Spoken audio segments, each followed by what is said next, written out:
समस्या समाधान कले आ गोटे समस्या सृष्टि जिते आम धान इनपुट सब्सिडी 800 टका वृद्धि करूँ देखा पाइलु ये जो मैंने धान बदल में लाभजनक नुह बेले अन्य फसल करुले पुणी से धान फसल को फेर आरंभ कले तेणु अन्य फसल उत्पादन स्वाभाविक भाव में प्रभावित हो पाए तेणु अन्य फसल को कौन प्रोत्साहन राशि दि जापर से बाबद अध्ययन आमर आरंभ है मांडिया को प्रोक्योरमेंट करने मांडिया चाष करने तो सारा भारत वर्ष मिशन बोर्ड रे काम करुचु आज मांडिया केवल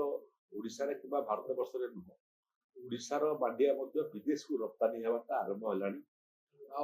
है आमाजन फामाजन को व्यवहार कर एसएससी ग्रुप मैंने पैकेट कर विदेश को पठाऊँ तेणु से बाबद केंद्र सरकार मांडिया किणवा और मांडिया को स्टोरेज करवा से बाबद चिंता कर मत लगुच आहरी व्यापक भाव में सारा भारत वर्ष मांडिया उत्पादन मांडिया बिक्री एवं मांडिया रप्तानी आहरी व्यापक भारत वर्ष ओडिशा